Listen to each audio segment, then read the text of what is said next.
Hello ladies and gentlemen, welcome to another Bear Beer review and also a little bit of a blog tonight.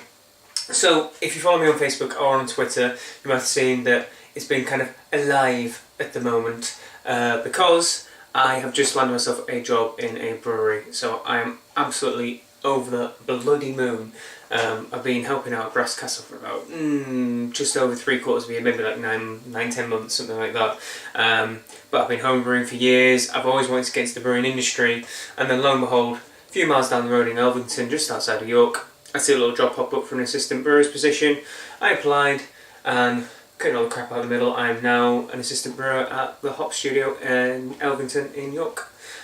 So life is pretty good on my neck of the woods at the moment. So for this little special Bear Beer review, I'm going to get the only kind of special beer that I've got in the house at the moment, because I've drunk all the rest of them in the lead up to Great British Beer Festival. I've got Brewery's Barley wine in a nice big 750ml bottle, rather attractive with the golden black. It looks blooming scrummy. It's bottle conditioned one, made in Manchester, and I can't tell what the best before date is because it's all kind of skew whiffy, but I can see a 14 in there. But hey ho, we all know that bottle conditioned high ABV beers can stick around for the longest of times and just age and condition and change in flavour. So this one's going to be quite, let's see, it says 10th. I can't tell at all, but it's probably produced this year, I would assume. Nice champagne cork on the top as well. So I shall uncork this and we shall have a celebration. So if you don't know anything about Marble Brewery, like I said, they're based in Manchester, and I have had the wonderful experience of tasting their beers before at the London Vegan Beer Festival. I remember mentioning on that the little video I did about that, but I didn't manage to get a review of their Earl Grey IPA, but I can attest to its magnificence. The Earl Grey IPA was absolutely fantastic. Ready? Whee! Tiny little pop. The Earl Grey IPA by Marble is an absolute fantastic beast. I really recommend that anyone who can get their hands on that. It was a collaboration brew, so I don't know if it's even particularly around anymore, but it was stonking. So I'm going to use my big snifter glass for this if we're getting a nice big 10.5% beer. And I don't think that's going to form much of a head at all. So, there we go. This is 10.7% ABV. It came out like treacle, thick and gooey. There is barely any head on that at all, although having said that, can you see it's kind of lacing on the sides of the glass. It is forming those little alcohol legs, those little streaky laces that you get sometimes when you get a high ABV beer. It's a beautiful kind of deep apricot colour. It's a really nice, enchanting colour, I must say. Almost kind of bordering ruby, somewhere between like apricot and ruby kind of coloured. Like I said, no head at all. Let's get in there for a bit sniff. Oh yeah, it smells treacly. Molasses and maple syrupy and treacly.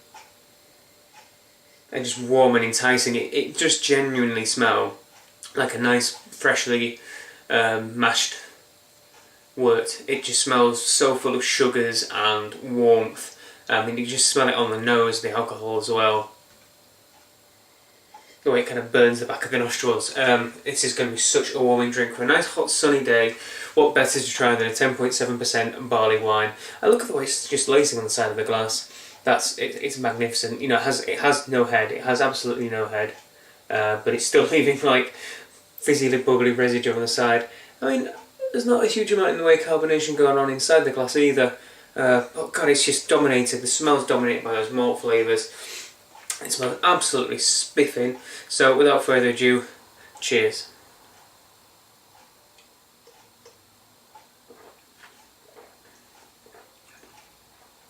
Oh wowzers. This is genuinely probably one of the sweetest barley wines that I've tried in a long time. It's certainly an English style barley wine, I'm going to put it that way. It's absolutely scrummy. All those kind of flavours, it tastes just kind of like treacle. Nice sweet treacle with like a bit of Ovaltine shoved in there. A delicious malty flavour, Maltesers on the tongue. It's thick as treacle as well. It's really, really heavy mouthfeel, deep and thick. There is a little bit of carbonation on the tongue, and there's also a nice bitterness that follows afterwards. Not so much coming through in hop flavour, but you can tell there's hops in there that are giving it a nice residual bitterness to kind of carry on the flavours through the mouth. But residing flavours, it's sweet and sticky, any kind of condensed sugary stickiness, that's what you can kind of taste in here. It's just fantastic. I mean, there's maple syrup on there too, this kind of that little mapling note on the back end of the tongue too. And despite being 10.7%, there is no aggressive alcoholic burn across the mouth or on the tongue. It's smooth and sweet and sleek, and it's only when it gets to your belly that you get this kind of punch of alcohol, this little bit of kick of you've had something. As you can probably tell on the wall behind me, it is 22:04, so it's still mid-afternoon here. So I'm not going to drink a huge amount more, so I'll only going to have a small glass of this, but I can tell you I could drink the entire bottle probably quite easily without realising that I was drinking something at 10.7%. The mouthfeel is truly sublime though, because it's so silky. The way it sort of coats your tongue, because it feels so dense and heavy, you still feel the presence of the beer in the mouth as well, and the bitterness just comes when that flavour drops off and just carries on the sensation of having the beer in your mouth. It's absolutely magnificent, I must say. It's like one of the sweetest ones that I've had, for sure, but I think the sweetness kind of tempers and balances it. I've only really had American style barley wines on this review channel at least, and I did a Hogsback one as well at the Great British Beer Festival, but that one had a more floral note to it that I would say it suggests more hoppy and almost kind of hops in the American style of a barley wine, but with English hops, I'd probably say.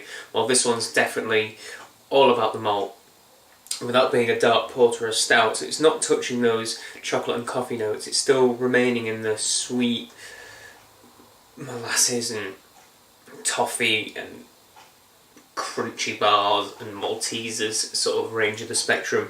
So yeah, I can absolutely recommend this one through and through. This is a clear 9.5. Like I said, I don't give 10 out of 10s. I'm not a fan of 10 out of 10 beer yet. This is a 9.5 though. This is as close as you're going to get, I think, to a absolutely outstanding English style barley wine. So thank you for watching, guys. Like I said, some fantastic news on my behalf at least, which is making me a very happy man. On top of that, I've got an extremely nice beer in my hand too. Like, favourite, comment, subscribe. Tell me what you think if you've tried this barley wine, or if you've tried anything by Marble, especially if you tried the Ogre IPA, because I've not been able to do a review on that, but I need someone to back me up and tell me how good it is, because that was phenomenal. If you like bergamot, it's right up your street. If you don't like bergamot or Earl Grey tea, then don't try it, you won't like it. So, thank you ever so much, I'll catch you around the next beer review. Cheers.